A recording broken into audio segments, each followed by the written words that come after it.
Ladies and gentlemen, if you have ever wanted to find out how to collect more money, I mean a lot more money, and still keep your customers, you are in for a treat today. It is my pleasure to introduce to you the author of 17 books on accounts receivable, negotiations, and business communications. He has delivered programs on all continents, we mean all, to all levels of organizations and governments. He has a law degree from McGill University, where he graduated first in his class, and holds an MBA from Harvard University.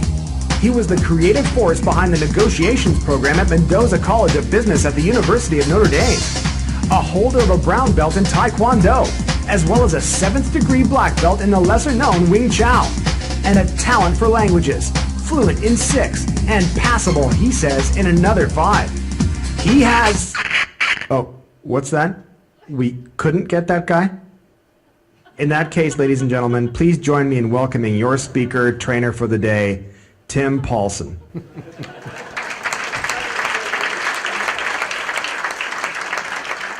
Couldn't get that guy, and that was really the introduction I had for yesterday, but we couldn't play it, and I wanted to share it with you anyway, so we did. Well, we're going to be talking about sex lies and negotiation techniques. How about those boots? Our boots. Well, I thought about. Now, I've got some red in my shoes. I don't know if you're able to see them, but I do have a bit of a red. Now, the boots. If the title of my book, Sex Lies and Negotiation Techniques, it's a bit of a riff on the movie. Some of you may remember Sex Lies and Videotape, a number of years ago.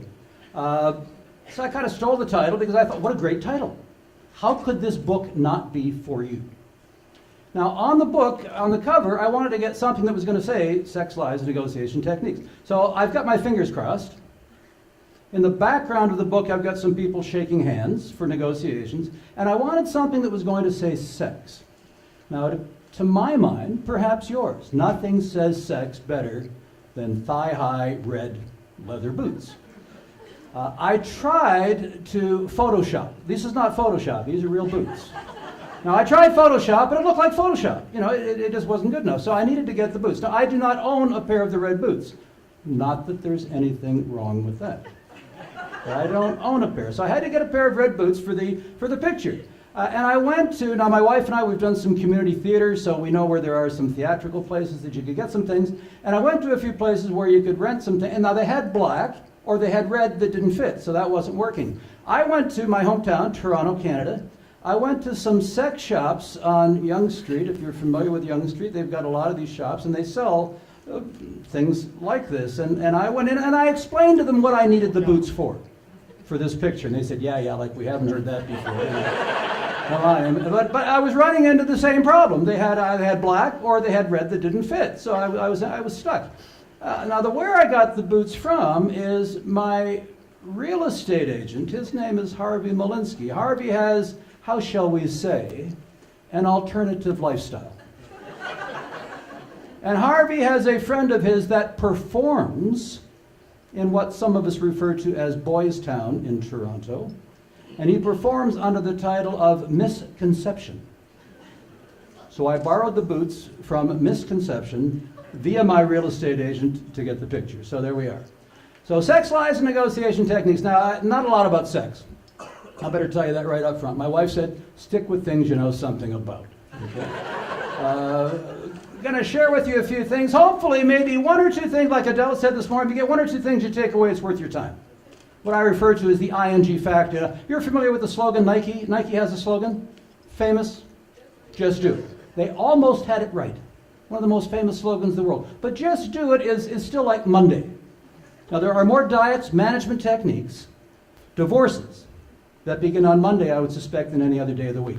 I want you so excited by some of these techniques I share with you, you want to do it. You want to run out of here. And so if you can get one thing you can take out of it and use, it's great. I don't think there's going to be any road to Damascus type sort of thing. And are you familiar with the concept, the Damascus thing, where it was St. Paul on his way to Damascus with his gang, was going to beat up some Christians, I think, at the time.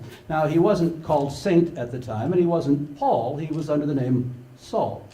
Got knocked off his horse or his donkey, struck blind, taken in by a Christian, I believe. This is the story, the scales fell from his eyes and he became a Christian and went on to carry things off.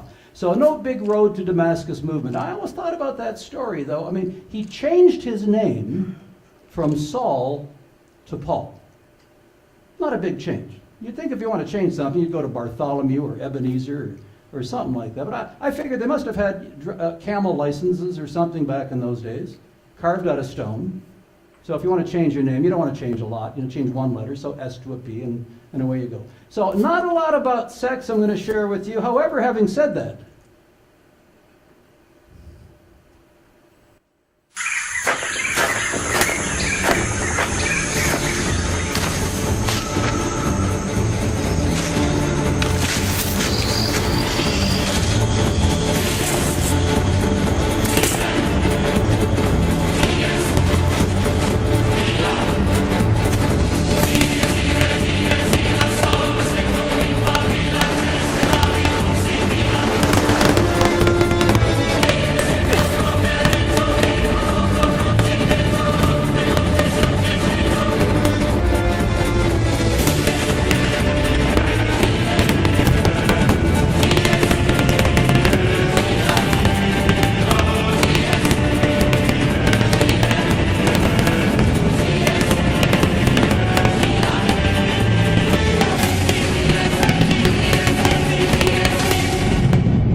it's about a minute and some odd seconds long. I've always tried to cut a little bit out for the present. I can't bring myself to cut anything out of the presentation.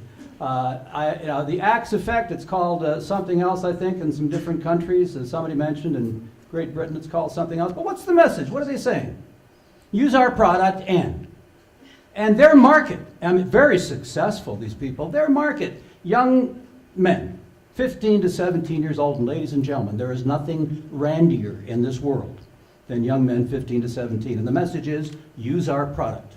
And women, good looking will want you. You don't even have to comb your hair. Don't have to learn how to play the guitar, any of that, use our product. And they sold 5-6 times their nearest competitor with this sort of thing. Now, of course, we are a little older, are we not? We're a bit more sophisticated. We're not going to fall for such things, are we? What's the message from Mr. Beckham? Or the people that are trying to sell a particular product? You? What do you think? You want to look like Mr. Beckham? Don't get too many tattoos. Well, that could be one of them, but I don't think that's what they're selling here. Now, they're just, hey, and we do this for, people that are superstars or sports figures or something. If you use our product, not only could you play football better, but, you'd be this. Now, does it work? Well, yeah. My wife went out and bought a pair of these and gave them to me. Put these on, she said. She wanted to get Mr. Beckham. Did she get Mr. No, she didn't get Mr. Beckham, but by gosh, it tends to work. So it works well, but it can present some challenges using figures to sell our particular products. I'm not sure if they have Wheaties in this part of the country, but popular in North America as cereal food and sports figures. Then one of the ways you have made it is that you are on the front, the cover of the Wheaties box. Babe Ruth, long time ago. But also you can get Lance Armstrong appearing on Wheaties, and that presents a bit of a challenge. Why do people lie, ladies and gentlemen? Why do you think lying takes place at all? Now, I should mention to you right at the start, I do not advocate telling fewer lies. I say perhaps as many, but do it better than you do now. And for example, I've had people say, well, you shouldn't lie. Well, hold on a second here. Let me come back down a little bit. So why do people lie? The infamous bank robber, Willie Sutton, infamous Canadian bank robber, they asked him, they said, Willie, why do you rob banks? And he said, that's where the money is. Why do people lie? Because it works. If it didn't work, they wouldn't do it. We learn at a young age, do we not? It's way down there. If they cry, you will come. If they're hungry, they need their nappies changed or so on and so forth. And then they learn that if they don't need their nappies changed, they cry, you're going to come anyway. We start to learn that manipulation at a young age. The odds of getting caught lying are not very great. And if we do get caught, what do we say? Sorry, I won't do it again. I promise. I promise. We say it's not our fault. Didn't get enough affection or had too much affection. Had poor role models, too much sugar, not enough roughage in my diet. Who knows? It's not my fault. You know whose fault it is? You know why we lie so much? Your mother. Well, not specifically your mother, but Mother Nature. We come, all of us here, from a long line of survivors. And Mother Nature demands survival. Don't care how. Any of you here like to go fishing? Yes, some people like to go fishing. You put a worm on the hook, you're lying to the fish. Right? Lying to the fish. Our ancestors, when they were out hunting, you didn't go walking up like to the big woolly mammoth like you're going to knock it on the head. You had to sneak. Right? You had to do a little sneaky type sort of thing. So we learn at a very young age. Whose fault? Your mama's fault. They say in war, in 1579, the rules of fair play do not apply in love and war. And it seems like an awful lot more, does it not? It's not just there. Kant, the philosopher, Immanuel Kant, said there are no circumstances under which you should tell a lie. Now, I think we can all think of a circumstance or two, can we not? But under his, Kant, back in, I don't see Pat, but in his particular country, George Washington, President of the United States, he was, the old story was somebody had chopped down the cherry tree, and his father asked him who, and he said, "I cannot tell a lie, Father, it was me." Now, ladies and gentlemen, the circumstances have changed in the business of politics since the time of George Washington. How many lies do you think we hear in a day? He asked the group questioningly. I'm going to ask you, Judith, how many lies do you think we hear? We've got 10. 50. The average is 200. 200 lies in a day. Now, most of them don't matter. You walk into the office one morning, somebody says, "Hi, how are you?" You say, "I'm fine." Who's lying? Everybody. Because do they want to know how you are? No, they don't. And if you don't believe me, tell them sometime and see what happens. You want to know how I am? I'll tell you. Got my mother-in-law staying with us, the only person that Mother Teresa ever punched in the nose. I've got a hangover that would kill a lesser man. Dinged somebody's car out in the parking lot. I hope it wasn't yours because I put a really big scratch on it. And I've got a rash. The doctors aren't even sure what it is. I wonder if you would mind taking a look and telling me what you think. So do people want to know? No, they don't. No, they don't. 200 on the average. Now, again, to say most of them don't matter too much. Who's lying here? Everybody. The comb over. Now, someone told me that they're not hers. I say if she paid for them, they're hers. That's okay. If my wife comes home with a new outfit and she asks me the question, you know what the question is. Now, it could be a variation, but it could be, does this make me look fat? Or does this make my rear end look big? Now, what do you think, sir, the answer is to this? What? Of course, the answer, no. And now, of course not's good. Of course not's good. No, it's no, but there's more to the story. It's a quick no. Not immediate, quick, don't think about it. Don't say walk around a little bit, let me have a look. No. It's no, quick, emphatic, and then, this is important for any of you new to relationships, leave the room.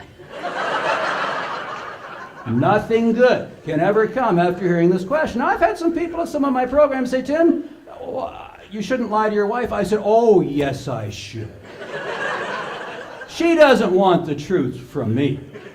She knows whether her rear end is big or not. She knows whether it makes her look that way. She doesn't need me to tell her the truth. And if she wants the truth, she ain't getting it from me. Okay? Just basic survival, ain't going to get it from me. And other folks have said, "Well, how big is it?" I said, "Doesn't matter how big it is.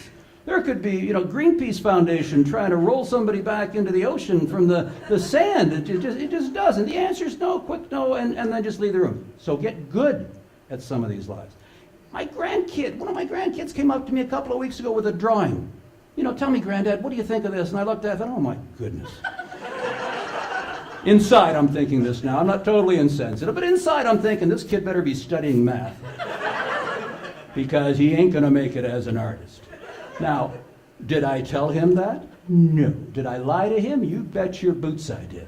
Bet your boots. So the whole truth and nothing that we've heard, because it isn't just outright lies, there are variations. There are lies, damn lies, statistics, and a few other things. And I want to share a couple of them with you. So when you were young, or even recently, maybe you've told some of your kids or someone else, get a job, get a career in something that you like doing. Right? We say that, do we not? Now that's part of the story, and it's an important part of the story, but it's not the whole story. Because, ladies and gentlemen, you must be careful. You might have a job that you enjoy doing, but you can't always let people know that you're having a good time. For example, getting a speeding ticket from this fellow here or this guy. Like, do you like the police officer who gives you the ticket and says, you have yourself a nice day? No, we don't care for that, do we? So you don't want somebody smiling. How about this fellow here? Funeral director. Suppose you go to the doctor. One of the programs I do is Dr. William Past Due.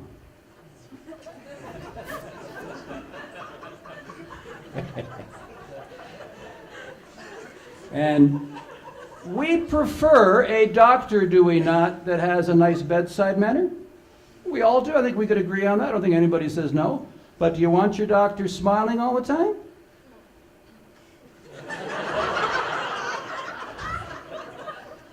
Step over here for a minute.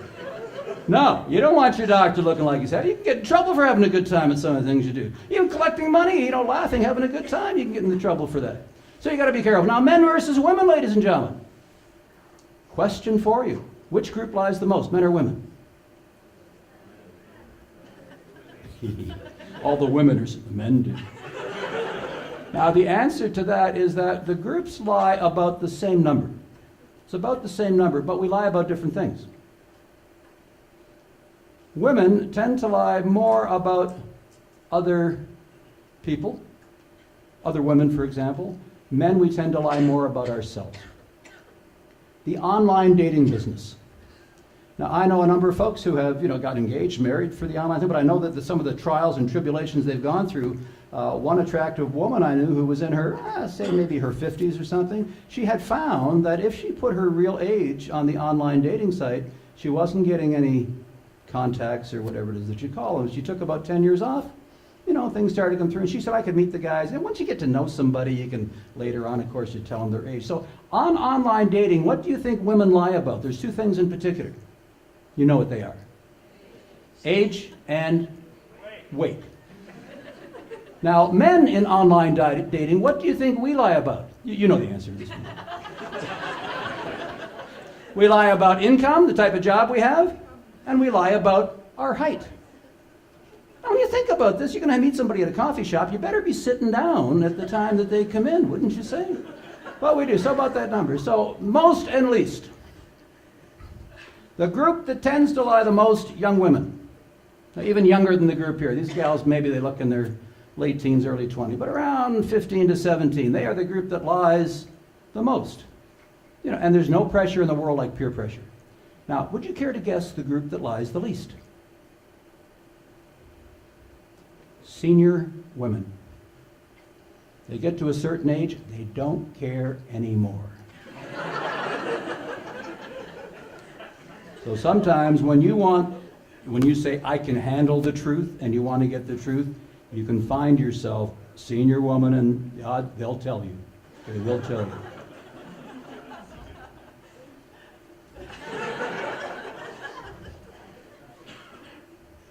Sports. This gentleman on the right with the white band around his head, keep an eye on him.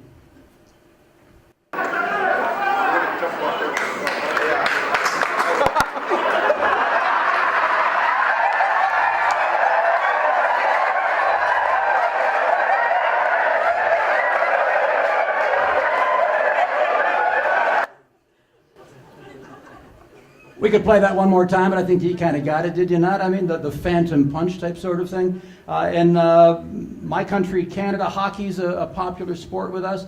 We have something called unprofessional conduct. We even lie about what it is. It's diving. You know, somebody trips you and, oh, you go down. Of course, in football, you see this sort of thing all the time. People taking off on a stretcher. And they get around to the other side, and after the penalty's over, they're running back on the field, and away they go. So a lot of lying takes place. If you ever happen to watch, you may not enjoy the sport, but if you watch baseball anytime, the player that lies the most is the catcher, who will catch the ball and then move his glove to kind of show the umpire it wasn't down here, it was over here. So, I mean, lying takes place all the time. Why does it take place? Once again, because it works. Because it works. Find your Mullins. If you do want the truth, if you say, hey, I know I've got a new project I'm working on, I want to present it to somebody and I want them to tell me what they really think about it, I say find your Mullins. Don't do it with somebody that you like, you care about, your spouse or so on and so forth, because number one, they won't tell you the truth, or if they do, you might take umbrage to it. So find yourself what I refer to as a Mullins. Now, a Mullins, a number of years ago, I was sentenced to work for a bank. And on Fridays, we used to have something called Casual Fridays, where you made a contribution to a charity, you could wear jeans to the office. As long as you weren't meeting customers, you could wear jeans to the office, and a casual shirt type sort of thing. So I had my jeans on Friday, I paid my money, and I'm looking for a shirt to wear, and I'm going through the closet. I got almost to the back. There it was. It was a shirt my mother had sent up from Florida. My mom and dad were living in Florida at the time. Now, if you're not familiar, Florida, the southern United States, colorful shirts down there. Colorful spandex. Don't try to visualize this too much. Okay? And I weigh maybe 20, 25 pounds more than I do now. Speaking of lying, you ever lie to yourself? We do that sometimes. You're trying to lose weight or something. You ever get on a scale? You know, try to do that balancing act. You know, and then once you get the number you like, you jump off real quick and say, oh, yeah, okay, it was all right. So I weighed maybe 25 pounds more than I do now. And I wore the shirt and my jeans to the office about 2 o'clock that afternoon. A fella came by, his name was Jeff Mullins. Now, Jeff and I, we didn't like each other. But we were professionals, we could work together. He asked me a question about something to do with business. He started to walk away.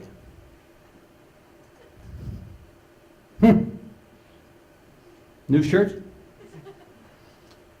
Yeah, Jeff, my mom sent it up from Florida. And Jeff said, next time you're talking to your mommy, you might want to tell her to go up a couple of sizes. And I thought, you dirty, rotten so-and-so. I'm sensitive about my weight, number one. He's bringing my mom into the conversation, number two. And Jeff Mullins, ladies and gentlemen.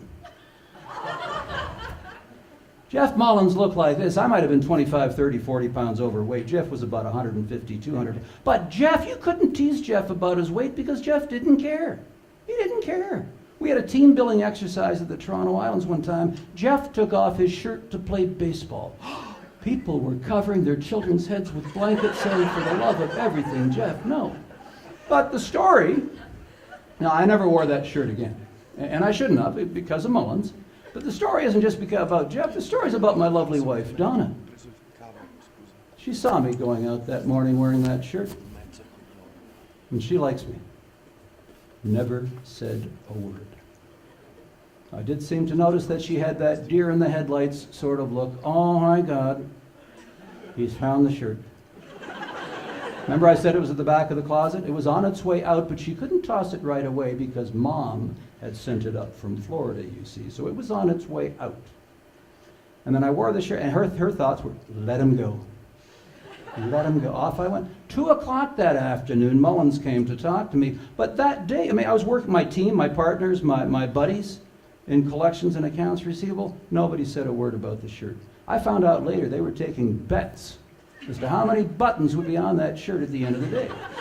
So the thing, if you want the truth, you can find your Mullins. Find your Mullins. Find somebody you don't care about that much who will tell you, and usually we can do that. If you want to improve lie detection, it's not that difficult. You can improve about 30% or so if you pay attention. Pay attention. That's really what the main thing is. What's the baseline? What's the change? Police officers, lawyers, judges, and so on aren't much better at lie detection than we are. But the group that they say is the best at it are Secret Service agents. because they are paying attention all the time. They can tell when somebody's walking that something is a little bit different than it might be otherwise. So what you have to do is you have to pay attention. So for example, if I wanted to know if you were telling me lies about something, you've seen the lie detector test. What you got to find out is the way that somebody speaks when they're telling you the truth, and then the way that when they tell a lie, and what's the difference between the two. Now there are some folks out there that we're not going to catch. I mean, they've got, psychologically they've got just something with them, and they will lie, and you can't tell. So and it doesn't matter. The old story: somebody can't look you in the eye and lie. They learn very quickly that that's what they have to do. For some people, if they are looking you in the eye, they are lying to you. So you have to know what that difference is between the two. So listen, pay attention. We would agree that listening is important in our business. And are we good listeners? You think? We could find out real quick. If I asked you to keep a track, I gave you a test of all the things that we had talked about, and said give us the answers to it. And there's going to be a prize of, let's say, €50 for whoever got the. Now we're not going to do this, but if we did, you would already be thinking. If you told us it was going to be a test, we would have paid attention. €50, we would have taken some note. Well, ladies and gentlemen, it's always a test. Listening is one of the most important things we can do, but something we don't do very well. And the paradox, the most intelligent of us are the worst at listening. Because you know what? Somebody starts to tell us a story. We've heard it before. What do? Mentally, we go down the road, we wait for them to get there, and we tell them what we were going to tell them anyway. And most of the time, because we've been around the block a few times, we're right, but we're not right all the time. We miss out on some information. And there are people who would die for us literally, who couldn't spend 5 minutes listening without interrupting. The only homework I ever give you guys is you get back to your home, whether it's tonight, tomorrow, next couple of days, find somebody that you care about. Could be mom, dad, sister, brother, spouse, significant other. Spend 5 minutes listening. Listening. You'll freak them out. They'll be looking at you saying, "What are you doing?" You say, "I'm listening to you." And they almost want to say, "Stop it. Stop it." But pay attention. I was the past president of the Canadian Association of Professional Speakers. Lots of places you can go to improve your speaking, but you know what there isn't? There's no Canadian Association of Professional Listeners. Because we think we're good at listening. We're not as good as we could be. You've got to pay attention. Professions that lie the most. This is your opportunity to take your little gizmo in your hand, because I'm going to give you a couple of professions up here, and you can vote, and then I'm going to give you what the answers are. So, it could be advertising executives, would be A. Now, and these are in alphabetical order, by the way. Commission salespeople, lawyers, tabloid journalist. So you've got A, B, C, D, or 1, 2, 3, 4. Let's pick your numbers. We'll see what the results are. Perhaps not. I'll carry on. Okay. Let me give you the answers. Whoop. Top 10 professions for lying in reverse order. Number 10. Oops. What have we done?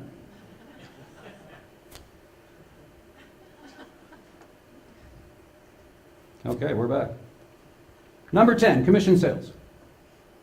Now, we all talked about, salespeople and lies and so on and so forth. Of course, yeah. Mechanics, auto repair. Now, I'm not good at autos. If the pointy end don't go, it's broke. So when I find a mechanic that I trust and say, take it, do what you got to do. Advertising executives. Panhandlers.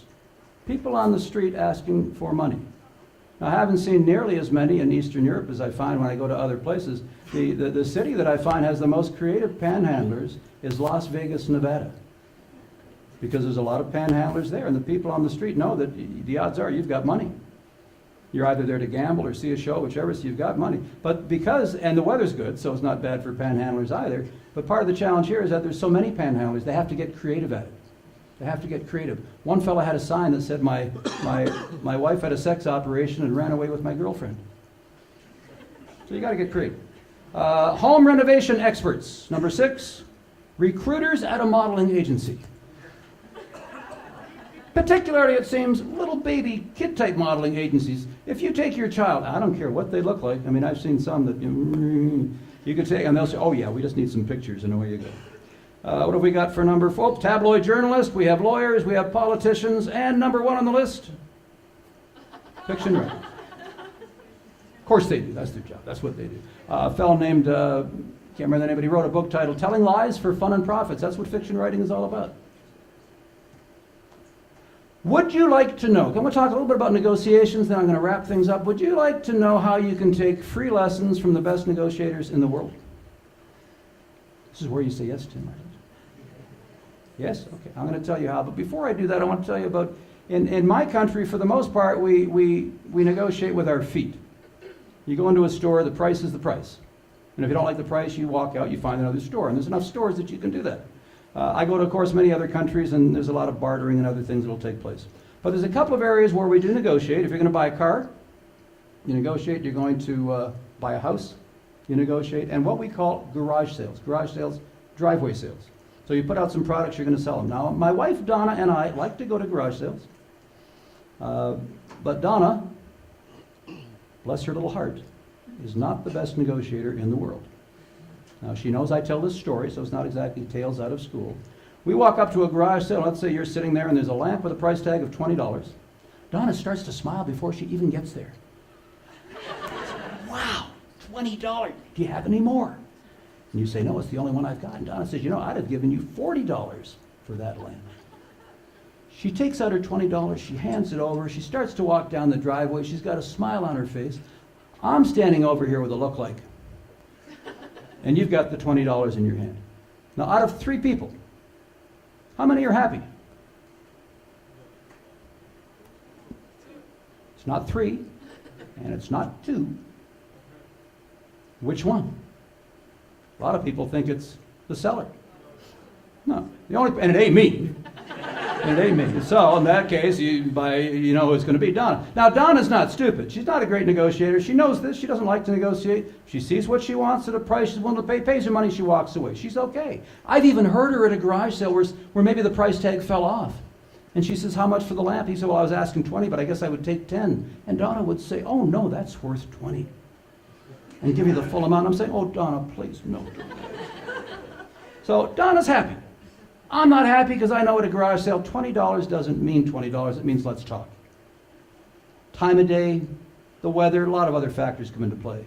You'd think the seller would be happy, asked for 20, got 20, but $20 was a good price before Donna showed up. As soon as Donna said, I would have given you more, that's not a good price anymore. And if that wasn't bad enough, there's somebody standing behind you saying, I told you so. Now, effective negotiations is when both parties have been part of the negotiation process. There's telling, there's negotiation. It's not the same thing. Part of the negotiation process. Best negotiators in the world, ladies and gentlemen. Free lessons, but you must be careful. Be careful because there could be dragons, ladies and gentlemen. Best negotiators in the world do not carry business cards with them. They won't put on a program for you, but they stand about so high. Judith, you know what I'm talking about here, do you not? They stand about so high. It's almost as though Mother Nature said, look, you're going to be small for a while, but I'm going to give you some advantages over the big folk that you have to deal with. I'm going to give you these cute eyes, big eyes, chubby cheeks. I'll give you that, that waddle that they have. And on top of that, Mother Nature says, I'm going to give you negotiating techniques that will knock their socks off. Something like the following is taking place around the world on a daily basis. Now, the circumstances may change, but only the circumstances. We get our first snowstorm in my area of Canada about November. It could be later in November with whether it's global warming, I'm not sure. But hey, it's Canada, it's going to snow. When that first snowstorm comes, somebody's going to be taken by surprise. And you've got a meeting to get to. And the traffic in that first snowstorm is going to be bad, and you're hopping across the kitchen floor, trying to get your boots on, and that's when you hear this voice of an angel from the doorway, and the voice says, Mom, Dad, I need, and you can fill in the blanks from there.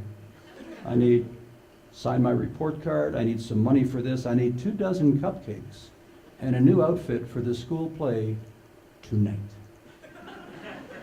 And you turn and you look at them and you say, why are you bringing that up now?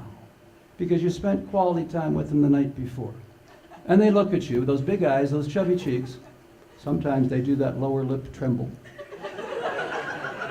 Now, I caught my granddaughter practicing, this is a true story, I caught her practicing that in the mirror, and it was almost like, oh, you weren't supposed to see that. Okay. They give you a look and they say, I forgot.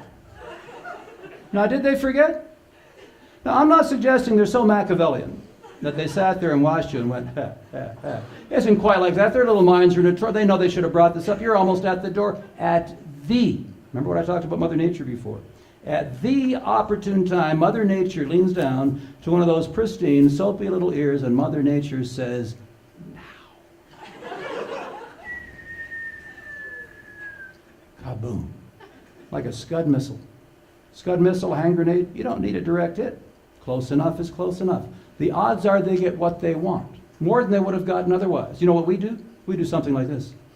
You know, we stand the way our parents stood talking to us. Same vocal inflection, sometimes the same words, and we say something like, next time, bring this up when we have time to talk about it. And they say, yes, I will. Do they? No, they don't. Even if they wanted to, Mother Nature would grab them by the belt and say, not now. Because you've heard about real estate, the three most important words, location, location, location. In negotiations and collections, ladies and gentlemen, three most important words, timing, timing, timing. If they get you, you've got time to talk. You've got time to tell them how tough it was when you were a kid. You ever come home, you're tired sometime, you've been through traffic, you want to put your feet up, have a cup of tea, glass of beer, glass of wine, and they start, and you look at them and you say, this is not a good time. It's a perfect time. Why are these little rascals so good? Now, I make a story and we have some fun, but it is negotiations. And often we think, when we're collecting and doing other things, we've got no power. There's nothing we can do. What power do they have? They have nothing. They have literally nothing. He's in trouble for it these days for a lot of his actions, but Bill Cosby used to have a show on TV. I'm not sure if you ever saw it. He played a doctor and his wife was a lawyer. A lot of money coming into the place. They had the littlest girl, Rudy, was in trouble one time because she had told people they were rich. And Dr. Huxtable sat her down to explain to her, your mother and I are rich. You had nothing. They had nothing. Now, why are they so successful? You got a couple of 2.5, 4, I think you said. Why are they so successful at negotiations? Why would you guess? Give me one. He says, putting her on the spot. You talk to somebody else, give me one. Well, why are they so good at negotiations? They will not stop. They will not stop. They remember Arnold Schwarzenegger as the Terminator? A wussy compared to these people. They just keep coming and coming and coming and coming. What part of no do they not understand? All of it. You say no, do they say, okay, walk? No, they don't. I was about to go on one of my longer trips one time, and I was at a little store up the road from us, February, snowstorm, 6 o'clock in the evening. There was a mother there with her little negotiator. The negotiator's name was Candace. I know it was Candace because I heard the name a lot. Candace wanted to buy an ice cream cone. 6 o'clock, snowstorm, February. Her mom seemed to be a good enough mom. She said, no, dear, you can't have one. Do you think that was the end of the conversation? No. Candace asked her a question. Candace said, why not? And she said, well, Candace, dear, if I get you that ice cream, you won't eat your dinner. You know what she said? Yes, I will. And it went on and on and on and on until about aisle 5, because Candace kept coming back. About aisle 5, aisle 6, Mom pulled out the big guns. And the big guns you probably use this one yourself. I think most of us have. It's probably used all the way back. Eve said it to the 2 boys years ago. She said, you want to know why? I'll tell you why. Because I'm the mommy and I said so. That's why. And Candace, I don't want to hear another word about it. I saw them when they left the store. You know what Candace had in her hand? She had that ice cream cone, because sometimes we give it to them just to shut them up because we can't take it anymore. Now, when she came past me, it might have been a snowflake in her eye, but I did get a little bit of a wink sort of thing. Hey, look at the ice cream cone I got here. Now, I thought I knew about negotiations. I've done a lot of studies. I've read a lot of books. I've attended a lot of courses. Ladies and gentlemen, the best negotiator I've ever come across is this young lady up in the top in the middle here. Not the greatest picture, but I have 2 sons. I have 4 grandsons. And I have 1 Princess Sophia. So I'm in trouble already. Now, I spoil my grandkids. This is my job. I'm pretty good at it. One day when she was about 5 years old, she turned to me and she said, Bob, calls me Bob, we don't know why. She said, Bob, let's go shopping. I said, shopping? She said, yeah, let's go to the mall. I said, the mall? You know what a mall is? Well, it turns out she did. Her parents had introduced her to a place called the Fairview Mall just a week or so before. The Fairview Mall has a Disney store. Ooh, I know. Put my hand on my wallet even just saying it. So she wanted to go to the Fairview Mall, and I figured, this particular time, and I can't even think of why. I mean, but this particular time, I said, no, I don't think so. And she said, but she said we would go and only buy one thing. And I turned and looked at her and I said, ooh, that's good. Now she's looking at me and she's trying not to laugh because she knows it's good. It's not her best is coming, but she knows it's good. And I even asked her, I said, where'd you get that from? And she just kind of didn't want to say anything, just trying to keep a straight face. And I said, no, I said, I appreciate just one thing, but I said, I don't think so. And then she said, well, how about this? How about we go and we'll just go looking? Looking. And I said, you mean window shopping? Now, she didn't know what window shopping was. I had to explain it to her. I explained it to her, and then she kind of gave me that look that said, sounds a lot like looking to me, you know, window shopping. So she said, yeah, let's go window shopping. And I said, before we go, let's make sure we understand what we're talking about here. We're going to get in the car, and we're going to drive to the Fairview Mall. Now, the Fairview Mall is not really far from my place, about a 20-minute drive. We're going to drive to the Fairview Mall, and we're going to go walkabout. We're going to go visit a few stores. We're not going to buy anything, and we're going to get in the car and come home. Is that right? And she said, yes. And I said, okay, let's go. You know where we're going with this one, don't you? My wife, Donna, likes those scary movies. You know the type of scary movies where you've got the young gal going down the stairs or up in the attic, whatever, and she's got a flashlight or a candle or something, and she's going down there, and we're in the audience saying, don't go down. And there should have been a lineup of people on the Don Valley where I'm driving up to don't, Tim, don't go to the mall. Because we go to the mall and we start walking around, and about the time I think we should be heading home, I look over and I say, oh, Sophia, where did you get that? It's about the size that she is. Under her arm is a Barbie camper. Huge. And she looks at me. I get the look. She looks at me and she says, it's not for me. It's for my brother. Her brother, 2 months old at the time. They will look you right in the eye and they will lie to you. Persistent, they will not stop. Part of know that now we are not going to win the war with these little negotiators. We're outgunned. Remember I said Mother Nature wants survivors and she's going to get them, but we can pick up some lessons from some of the folks that we have to deal with in our time. Mark, are we close? Are we? We're good? Bum, bum, bum. Mom's advice. Oops. Mom's advice was don't trip over the monitor. I'm going to leave you with a quote or two before I go. Couple of things I just thought about in collections I wanted to share with you guys that I had heard. I heard a couple of times that the money's not complete or the sale's not complete until the money's in the cash register, and I disagree. The sale's not complete until the money is in the cash register and the customer returns to deal with us again, smile on their face, and pays on time in the future. Puts a little bit of a different spin on it.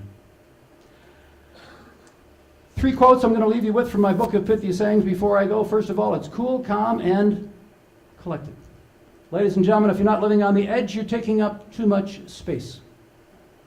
And my last quote, it's, no matter what program I teach, I always share this one, it's never too late to have a happy childhood. Early in my career, when I finished a couple of talks, I was the only one that knew the program was over. This is not good in the speaking business. You need closure of some sort. I went to my mother. I mentioned the problem to her. Now, Mom wasn't a professional speaker, but hey, she's Mom. I told Mom what the problem was. Mom got up and left the room. And I said, well, that's not working too good either. But she came back, as mothers are wont to do, and she gave me something, and she said, why don't you use this? And I've been using it to end my programs ever since. So, Mrs. Paulsen's little boy, Timmy, c'est moi.